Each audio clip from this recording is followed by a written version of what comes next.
प्यारे बच्चों, श्री नरसिंह भगवान इंटर कॉलेज की ऑनलाइन क्लास में आपका स्वागत है। सबसे पहले वीडियो को सब्सक्राइब करें, लाइक करें और कमेंट करें और अंत तक वीडियो देखें। आज हम लोग इंग्लिश ग्रामर में डायरेक्ट एंड इनडायरेक्ट नरेशन के नियम के बारे में बात करेंगे। जैसा कि आपके सामने एक एग्जाम्पल लिखा हुआ है, Ram said to me, you are my teacher. Ram said to me जो कि इन्वर्टेड कोमा से बाहर है, ये रिपोर्टिंग वर्ब कहलाती है, और जो इन्वर्टेड कोमा के अंदर है इसे हम लोग रिपोर्टिंग स्पीच कहते हैं। तो हम लोग जब डायरेक्ट से इनडायरेक्ट बनाते हैं तो मेनली 5 नियम होते हैं, ओनली 5 रूल्स होते हैं, जिनको के हम लोग एक के बाद एक सीखेंगे। Number 1, 2, 3, 4 and 5। सबसे पहला नियम जो होता है डायरेक्ट से इनडायरेक्ट बनाने के लिए, सबसे पहला नियम ये होता है कि comma and inverted comma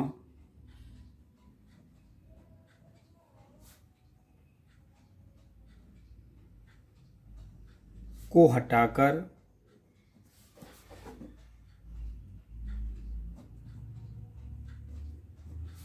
that का प्रयोग किया जाता है। यानी रिपोर्टिंग वर्ब और रिपोर्टेड स्पीच को जोड़ने के लिए कंजक्शन दैट का यूज करते हैं।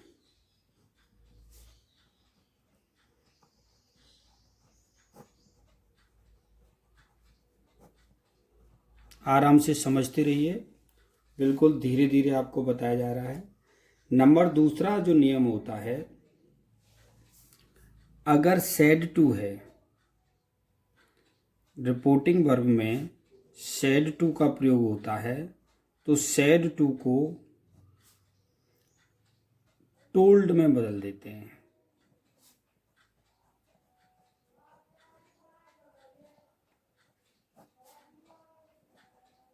टोल्ड में बदल देते हैं।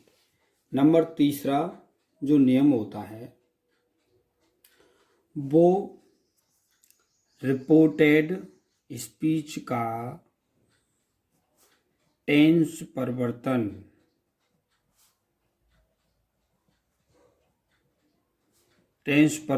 किया जाता है।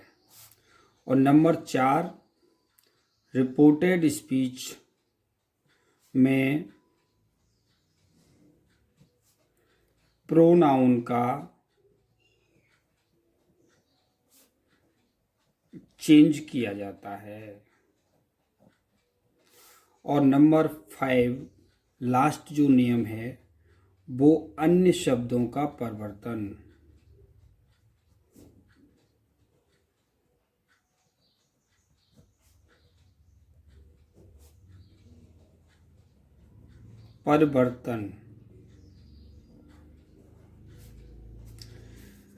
अब जैसा कि आपको पता है कि कॉमा इन्वर्टेड कॉमा को हटाकर दैट लगाते हैं, तो कैसे लगाएंगे? इसको हम लोग इनडायरेक्ट बनाएंगे तो राम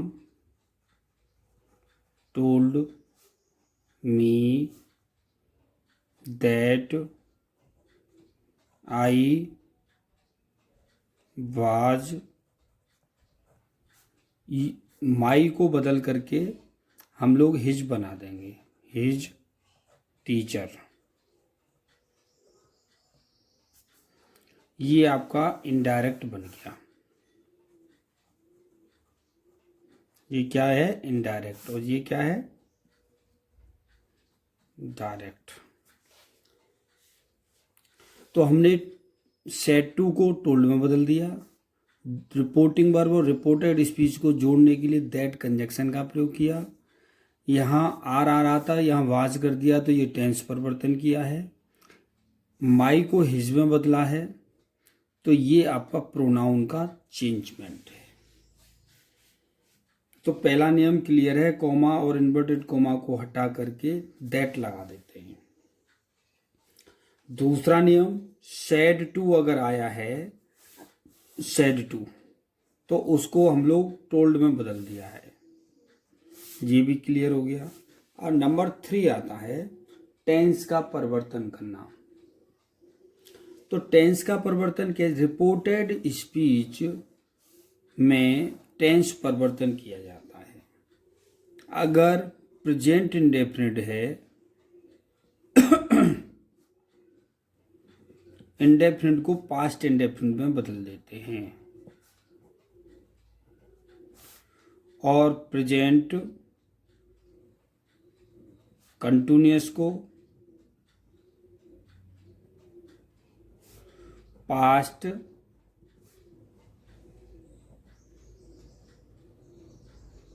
कंटिन्यूअस में बदल देते हैं, और प्रेजेंट परफेक्ट को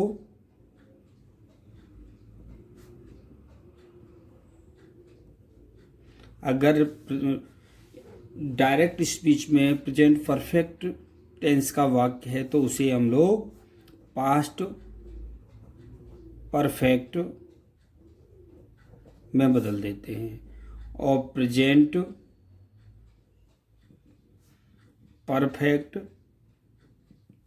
कंटिन्यूअस है तो उसे पास्ट परफेक्ट कंटिन्यूअस में बदल देते हैं। शॉर्ट में अगर कहें तो इज आर एम को वाज वर में बदल देंगे, और डू या डज आया हुआ है तो उसको डिड में बदल देंगे, हैज हैव है तो उसे हैड में बदल देते हैं।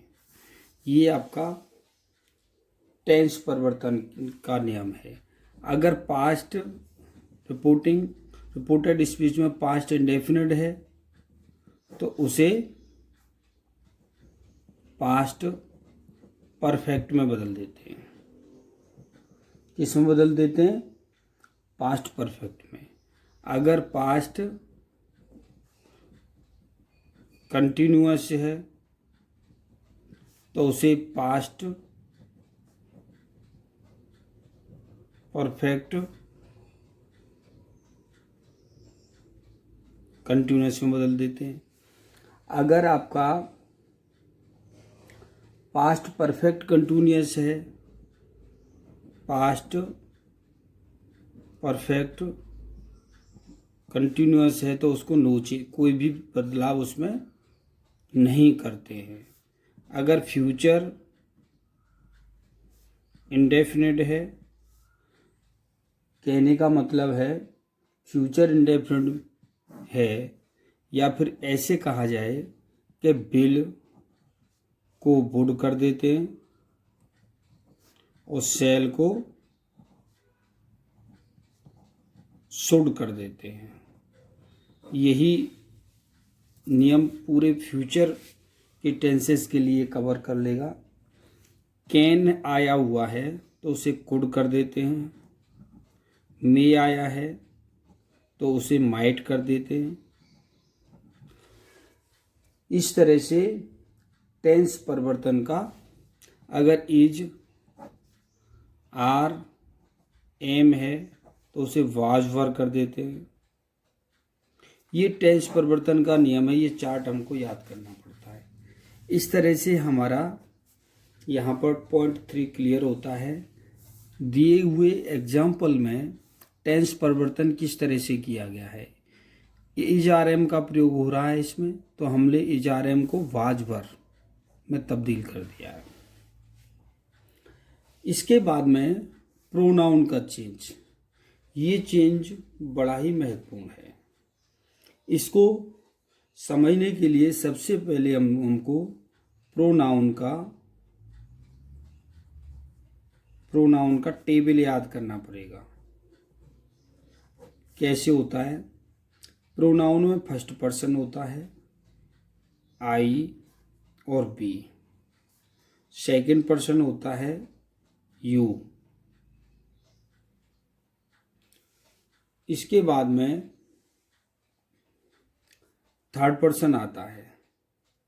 थर्ड पर्सन में ही, शी, इट, दे।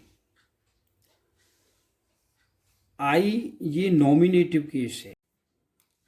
आगे देखिए, इसको जब इनडायरेक्ट बनाएंगे तो दे को हम लोग ऐसे लिखेंगे, दे। सेड टू को टोल्ड में बदल देंगे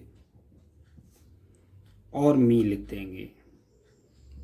कॉमन कॉमा को हटा करके दैट लगाएंगे। यू को हम लोग जो बदलते हैं प्रोनाउंस को, तो इस तरह से बदल देते हैं। अगर फर्स्ट पर्सन का प्रोनाउन है तो उसे रिपोर्टिंग वर्ब के सब्जेक्ट के अनुसार बदलेंगे। अगर सेकंड पर्सन का प्रोनाउन है तो रिपोर्टिंग वर्ब के ऑब्जेक्ट के अनुसार बदलेंगे। अगर थर्ड पर्सन का प्रोनाउन है तो उसे कोई भी चेंज नहीं करेंगे, नो चेंज। तो जैसा कि हमने बताया, अब देखते हैं यू जो कि सेकंड पर्सन का प्रोनाउन है, रिपोर्टिंग वर्ब के ऑब्जेक्ट के अनुसार बदला जाएगा। ऑब्जेक्ट आई है, मी है तो मी का आई हो जाएगा, आर का वाज हो जाएगा, going to my. Possessive case है आई का, जो कि फर्स्ट पर्सन है। फर्स्ट पर्सन का प्रोनाउन दे के अनुसार है, सब्जेक्ट के अनुसार देयर हो जाएगा, ब्लेज। ये आपका इनडायरेक्ट बदल गया। ये आपका सेड टू को टोल्ड में बदल दिया, कॉमा इन्वर्टेड कॉमा को हटा के दैट लगा दिया, टेंस परिवर्तन कर दिया, प्रोनाउन का परिवर्तन कर दिया, प्रोनाउन का परिवर्तन। अगला बिंदु होता है अन्य शब्दों का परिवर्तन। अन्य शब्द इस्तेमाल होते हैं कई बार हमारे रिपोर्टेड स्पीच के अंदर। अन्य शब्द से मतलब है यहाँ पर कि जैसे हमने बताया आपको यूज हो रहा है, जैसे दिस को बदल करके दैट कर दिया,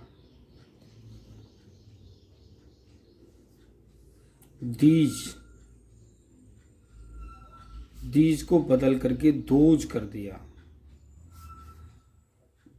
हियर को बदल करके देयर कर दिया, नाउ को बदल करके देन कर दिया, टुडे को बदल करके दैट डे कर दिया, यस्टरडे को बदल करके दी प्रीवियस डे कर दिया,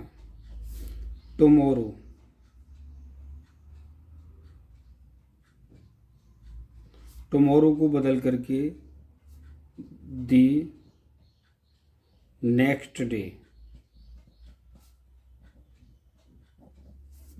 इसी तरह से हम लोग अन्य शब्दों का परिवर्तन करते हैं।